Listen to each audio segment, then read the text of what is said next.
Bonjour et bienvenue au ULAX Podcast. Mon nom est Ronald Lachance et je vais articuler mieux ULAX Podcast. Je vous raconte c'est que j'ai l'intelligence artificielle sur la plateforme que j'utilise qui est Descript. Et excusez-moi, laissez-moi vous présenter quelqu'un qui vient de rentrer. Bougez pas.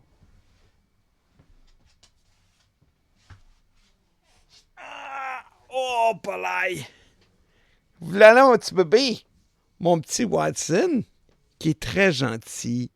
Il est à nous maintenant, on l'a adopté officiellement. Et puis, j'espérais qu'il vienne parce qu'il est venu quand j'ai fait le podcast en anglais. Puis, j'ai dit, bon, ils vont avoir un feature que les francophones n'ont pas, mais le voici, il est revenu. J'ai pas parlé, là, je t'ai pas payé. Là. C'est pas organisé, là, ça. Là. Il est juste venu. Alors voilà, c'est mon petit Watson. Regardez s'il est beau. OK. OK, je parlais de l'intelligence artificielle et non pas l'intelligence de mon chien, qui est pas mal intelligent. Mais c'est ça. Fait que quand j'enregistre, après que quand je finis, quand je fais stop, ça génère le texte, le verbatim du podcast en anglais, parce qu'en français, ça ne le comprend pas. Là. Puis le mois passé, quand j'ai fait mon podcast, ben, je me suis donné de le regarder parce que je ne l'avais pas fait avant. Puis ça disait You like spot gas. J'ai trouvé ça drôle. Je pensais peut-être changer le nom du podcast. OK, je pense qu'il est sorti. Je vais refermer la porte. Alors, OK. Excusez-moi du retard. On est le 2 mars. J'aurais dû faire ça le 28 février, mais j'ai eu des petits problèmes de voix. Puis j'ai dit, bon, on va attendre que ça se place. Puis j'étais pas malade, mais j'avais juste pas de voix. Ça m'arrive à l'occasion. Ben, je parle beaucoup, moi, dans la vie. Fait que, bon, voilà. Puis comme il n'y a pas 72 000 personnes qui attendent impatiemment que je mette en ligne le podcast, je pense que ça ne changera pas la vie de grand monde. Alors, peut-être que je ne devrais même pas le mentionner si ça arrive une prochaine fois. Mais bref, nous voilà. Si vous avez cliqué sur le podcast, puis vous ne me connaissez pas, puis c'est juste que vous avez été attiré par le titre, je ne suis pas politique. Je ne fais pas du commentaire politique ici sur Lac. C'est trop léger pour ça. Mais là, cette histoire-là du 51e État, c'est parce qu'on ne parle que de ça ici, là, au Canada, et ça devient accaparant. Mais puis j'ai une opinion, fait que moi je veux pas convaincre personne de mes idées, mais je vais partager mon opinion. Mais avant de faire ça, je veux juste faire une petite mise à jour sur mes Eagles, mon petit band, pas l'équipe de football qui vient de gagner la Super Bowl. Mais les Eagles, je l'ai mentionné, je pense, quand j'ai fait le podcast sur les Eagles, on était en juillet, je pense, quelque chose comme ça. Puis il était déjà annoncé de faire une résidence à Vegas, à la Sphere. Et ils ont commencé ça en septembre, et puis ça a été reporté, ben, pas reporté, mais voyons, supplémentaire après supplémentaire après supplémentaire. Là, on arrive dans les dernières supplémentaires, là, parce qu'il y a 4 dates au mois de mars, il y a 4 dates au mois d'avril, puis là, il n'y en a pas d'autres. Bon, et oui, effectivement, il reste du temps pour qu'ils peut-être rajoutent des supplémentaires, peut-être pour le mois de mai, juin, on verra. Sauf que quand ils ont annoncé les dates du mois d'avril, on était en décembre. Fait qu'ils ont fait quand même ça 4 mois d'avance. Parce qu'ils veulent laisser le temps au monde d'acheter des billets, bien entendu. Là, je commence à penser que peut-être qu'après le mois d'avril, ça sera terminé pour les Eagles et qu'ils vont tirer leur révérence. Je ne sais pas. Il n'y a rien d'annoncé. Je ne le sais pas. Mais le fait qu'ils n'ont pas renouvelé ou ils n'ont pas annoncé de date supplémentaire, ça me fait penser que peut-être que c'est ce qui se passe. D'autant plus qu'ils ont dû faire un changement dans la formation. Le guitariste Stuart Smith a dû quitter le band. Il y a le Parkinson, et puis là, ça devenait problématique pour lui de jouer la guitare. On peut comprendre. Alors, il s'est fait remplacer par un dénommé Chris Holt. Je ne connais pas Chris Holt, mais j'ai vu certaines vidéos là, sur YouTube des prestations du mois de février. Il y avait quand même 4 dates. Fait que y a du monde qui publie ça, puis en tout cas, on voit pas bien, souvent on n'entend pas bien, mais ce que j'ai pu voir et entendre, le gars fait une très bonne job, puis c'est sûr que s'ils l'ont mis dans la formation, c'est que le gars est capable, là. On va s'entendre. Et, mais, tu sais, le fait qu'on pas ce supplémentaire, que Stuart Smith a dû être remplacé, puis que, tu sais, Don Henley va avoir 78 bientôt. Walsh est aussi vieux ou à peu près. Fait que ils rajeunissent pas les boys. Et puis je sais, moi, pas de source sûre, j'ai quand même pas parlé en personne. Là. Mais Don Henley il est trop fier pour faire un show de merde juste pour collecter de l'argent. Là, excusez-moi. Là, puis je vous ai parlé de mes théories sur le fait que les gens, s'il y a des gens qui pensent qu'il fait du lip sync, et peut-être que oui, là, je ne sais pas, mais je ne parlerai pas de ça là, je l'ai déjà fait. Bref, il reste donc juste 8 dates d'annoncer qu'on sait qu'il va y avoir. Puis, le petit espoir que j'ai que ça continue, c'est que la plupart des billets sont. Les dates sont sold out. Il reste. Je regardais là, sur Ticketmaster juste pour le fun avant de faire le podcast. Puis il y a des soirs qu'il reste 10 billets. Là, tu sais. Y a pas. C'est pas parce qu'il n'y a pas de demande, puis c'est pas parce qu'ils vendent pas. Fait qu'on verra bien. Dernier point, c'est que Stuart Smith, lui, qui vient de quitté, lui avait remplacé Don Felder en 2001, qui s'est fait mettre dehors par Glenn Fry à l'époque. Puis j'ai lu ça. Don Felder, il a eu des petits problèmes de santé récemment. Tout est correct, là, by the way. Mais j'ai appris qu'il était sur une croisière. Ça s'appelle Rock Legend Cruises. Fait qu'il y a une croisière. Ça fait plusieurs années que ça existe. Juste pour vous dire le line-up de cette année, là, les gens qui étaient là, c'était Alice Cooper, Styx, Blackberry Smoke, je les connais pas. Jason Bonham's Led Zeppelin Evening. Burton Cummings, Don Felder, John Waite. Puis il y en a d'autres. Il y en a que je connais pas, mais il y en a une quinzaine. Fait que de ce que je comprends, tu prends le bateau, tu t'en vas en mer, puis tu as des shows de rock à tous les soirs de différentes de ces bandes-là. Ça doit être pas mal cool. Puis Don Felder, ben, il est un des artistes qui fait ça depuis plusieurs années.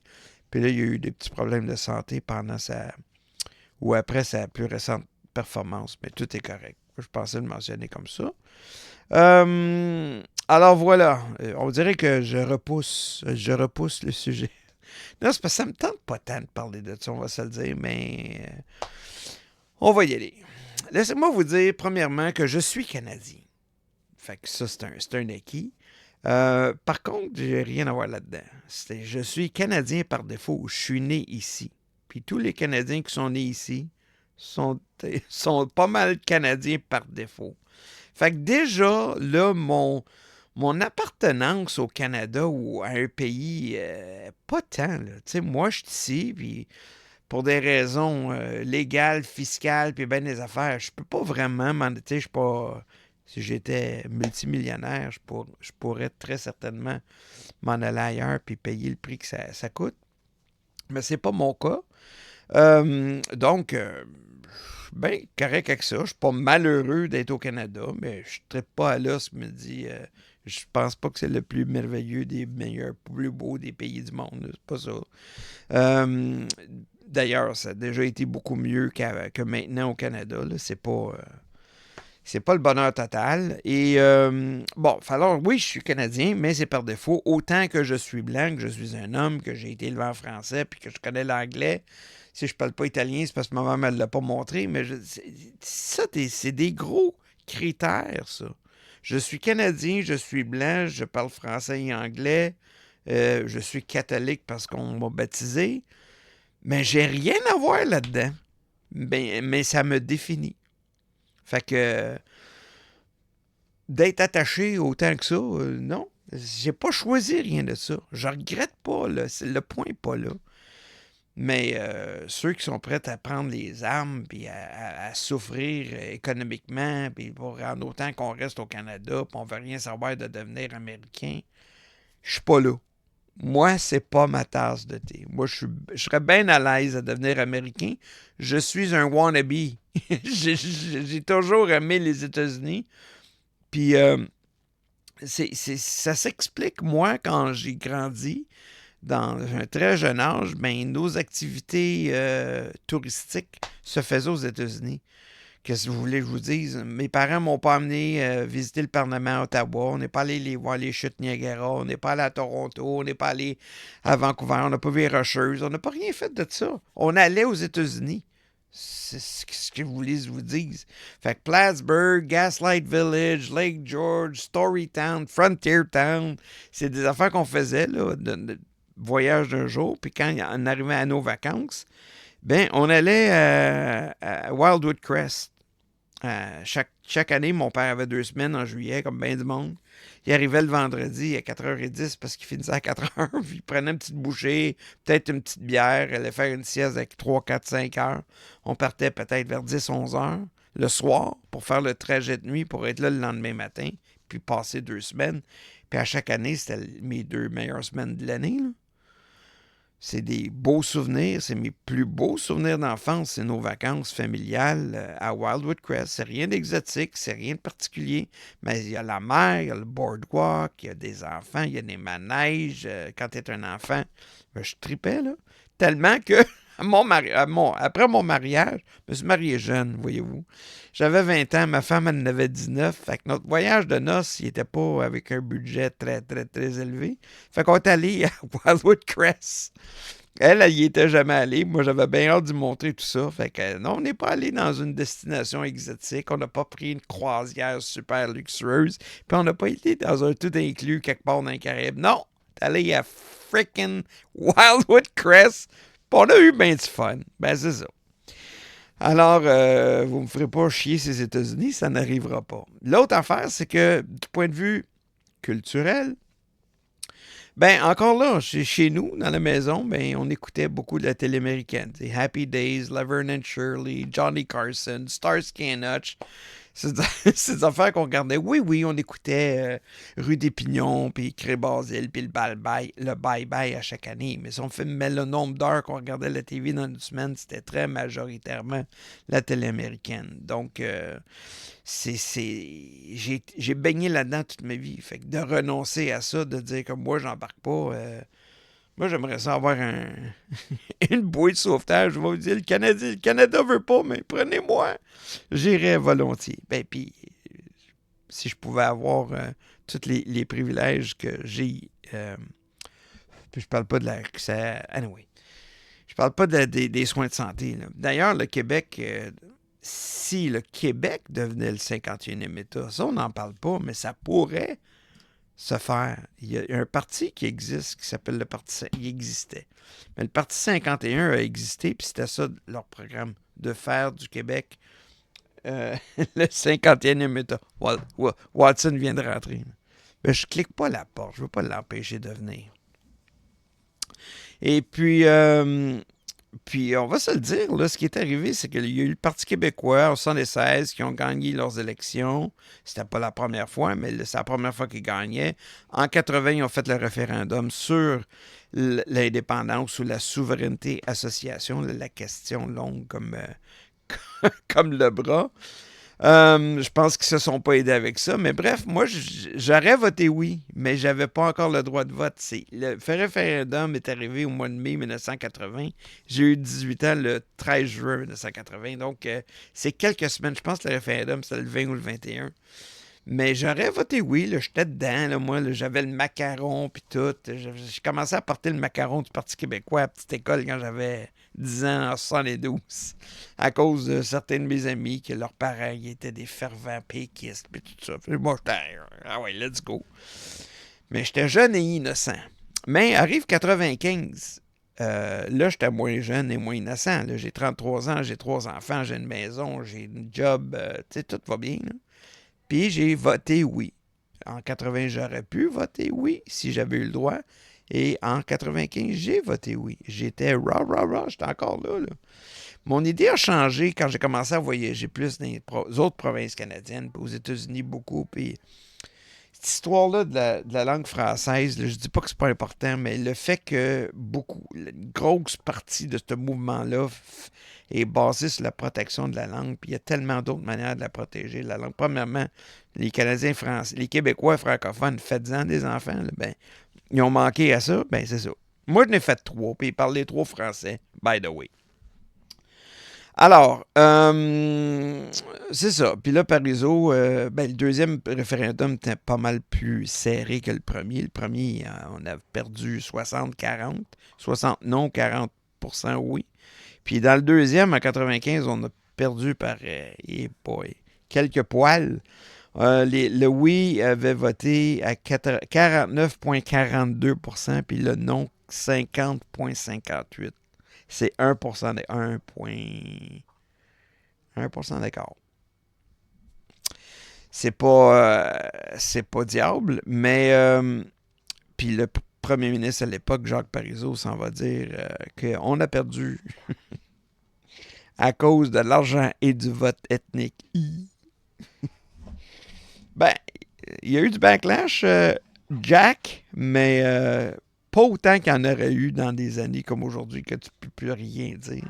Là, on s'en permettait un petit peu plus. Je dis pas qu'à tort, là, il avait raison sur bien des égards, mais ça se dit mal. Puis là, ben, les Québécois de souche qui seraient encore dans le mouvement, ils sont pas beaucoup, ils sont pas nombreux. Mais je pense que le Québec aurait tout à gagner de se joindre aux États-Unis si vous voulez vous séparer du Canada. Pourquoi pas? On devrait peut-être militer pour ça. Mais là, les péquistes, en ce moment, on dirait qu'ils sont pro-Canada. Fait que c'est à ne rien comprendre, mais c'est ça quand même. Alors, est-ce que le Canada pourrait devenir un 50e État? J'ai aucune idée, je le sais pas. Si ça arrivait, puis si on avait un référendum pour me demander si j'embarque ou si je suis pour ou whatever, oui, absolument. Je tiens pas plus au Canada que ça. Je serais bien à l'aise à me joindre aux États-Unis ou si c'était le Québec. Mais on n'a peut-être pas besoin d'aller là. Et voici mon point de vue. Au lieu de faire des hypothèses puis de décider, peut-être qu'on devrait négocier une entente, une espèce de... Je parle pas d'une entente de libre-échange. Excusez-moi. Je parle d'une espèce d'union américaine, mettons, où il n'y aurait plus de frontières à l'intérieur du continent. Il y aurait un périmètre, donc les avions puis les bateaux qui arrivent et partent, il y aurait du contrôle là. Mais entre nous, là, si je vais à Plattsburgh, peut-être que j'ai plus besoin d'un passeport, puis de dire pourquoi je m'en vais là, puis si je reviens, j'ai acheté de l'alcool, puis des cigarettes. Là, c'est le seul inquiétude qu'ils ont, les douaniers, c'est ça. Et une monnaie commune, la monnaie américaine, absolument. Puis quoi d'autre? Puis un vrai libre-échange. Ça, on n'a pas... On a le libre-échange qu'on a, il y a toujours eu des exceptions, puis il y a toujours eu des tarifs en passant, puis là, ben, il risque d'en avoir plus. Fait, au lieu de faire ça, ben, soyons-nous sur négocier une union, puis redéfinir peut-être le pays ou le continent. Ça, c'est mon idée, Ronald Lachance, et je m'assume. Traitez-moi d'innocent, soyez pas d'accord, je vais respecter votre opinion, aucun problème. Respectez mon idée quand même. Alors voilà, c'est un petit peu short and sweet, mais je vous ai présenté à Watson, ou je vous ai présenté Watson. On a couvert les Eagles, on a parlé du 50e État. Alors, ça met fin à ce deuxième podcast de ma journée pour moi. Mais le premier pour vous en français. J'ai fait l'anglais avant. Je mets ça en ligne d'ici quelques heures. Puis là, si vous le voyez, c'est déjà fait, évidemment. Et là, je vous retrouve potentiellement le 31 mars. Là, je vais essayer de respecter ma date. Mais soyez indulgents. C'est pas par négligence que j'ai pas fait mon 28 février. J'ai essayé, mais j'avais pas de voix. Ça marchait pas. Alors, voilà. Ben, au plaisir de vous retrouver en très grand nombre. On est rendu à Je m'approche du 500, là. Ben, si je cumule les deux langues, puis ça fait 24 podcasts, là. Fait que je m'approche. J'ai bien hâte de pogner le 1000. C'est le fun. Anyway, j'ai bien du fun. J'espère que ça vous divertit. Puis j'essaie de faire ça le plus court possible aussi, parce que des fois, on commence un podcast, puis on se tanne.